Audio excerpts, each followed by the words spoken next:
বিকেল টাইম আমি ফ্রি থাকলেই আমার মন শুধু চায় ঘুরতে, আর ঘোরাঘুরি কাজটা আমার অনেক ভালো লাগে কারণ আমি ঘুরতে অনেক ভালোবাসি। তাই আজকে বিকেল বেলা বেরিয়ে পড়েছিলাম আমি আমার সাইকেলটা নিয়ে আমাদের নতুন রাস্তা দিয়ে ব্রিজের দিকে যাচ্ছিলাম বিকেলের সুন্দর মনোরম পরিবেশ উপভোগ করার জন্য। আমি কিন্তু একলা ছিলাম না, সাথে কিন্তু আমার ভাইপোও ছিল। আমরা কাকা ভাইপো মিলে নতুন রাস্তা দিয়ে সাইকেল চালাতে খুব মজা পাচ্ছিলাম, কারণ অনেক বছর পর রাস্তাটা পাকা করা হয়েছে। আর এই দেখো আসল সৌন্দর্য, চারিদিকে পুরো সবুজে ভরপুর, কতই না সুন্দর দেখতে, তাই না? আর কিছুদিন পরে এই ধানগুলো সব কেটে ফেলা হবে। আর আমাদের ব্রিজে যাওয়ার আগে আর একটা সুন্দর জিনিস দেখলাম, যেটা দেখে আমার অনেক ভালো লাগলো। এই প্রচুর গরমের ভিতরে তারা তরমুজ কিনে নিয়ে এসে 4 বন্ধু মিলে এই রাস্তার পাশে বিকেলের এই সুন্দর পরিবেশে তারা এই তরমুজ কেটে খাচ্ছিল।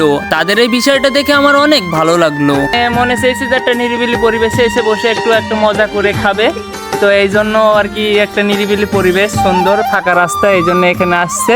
আর এই সুন্দর জায়গায় এরা 4 বন্ধু মিলে এই আর কি আয়োজন করছে। এই গরমের সময় তরমুজ ফল খাবে, খুবই ভালো লাগবে। যাক, এদের ভিতরে একটা অন্যরকম মজা আছে। এর ভেতর থেকে আমার আবার একটা ছোট্ট সাবস্ক্রাইবারকে পেলাম। ওগুলো সব দেখে আপনার ভিডিও ভীষণ ভালো লাগে আমার কাছে।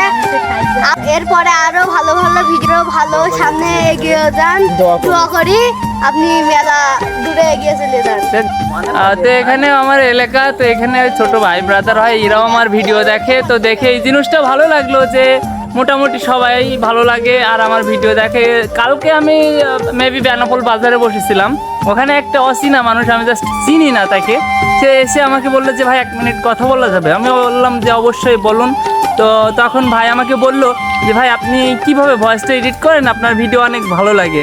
আসলে আমি কিন্তু ভাইরাল একজন না, মোটামুটি মানে প্লাস 2000-3000 মানুষ দেখে আমার ভিডিও এরকম। তো আসলে একটা জিনিস সব থেকে ভালো লাগে যে আমাকে আগে যারা চিনতো না এখন অনেকেই চেনে, তো এই জিনিসটা আসলে ভালো লাগে। তো তোমাদের ভালোবাসায় আমি অনেকটাই মুগ্ধ, আশা করি আরো সামনে আরো ভালোবাসা পাবো। কথা বলতে বলতে চলে আসলাম ব্রিজের উপরে। এখানে শুধু আমরা ঘুরতে আসি না, এখানে অনেকেই ঘুরতে আসে, কারণ বিকেলের এই সৌন্দর্যটা দেখার মতন। বেশ কিছু সময় এখানে আমরা সবাই মিলে বসলাম, একটু মজা করলাম, আড্ডা করলাম, তারপরে আবার সবাই বাড়ির উদ্দেশ্যে রওনা দিলাম। তো আজকের ভিডিওটা এতটুকুই ছিল, আশা করি তোমাদের ভালো লাগবে। আর ভালো লাগলে লাইক কমেন্ট শেয়ার করতে ভুলবে না কিন্তু।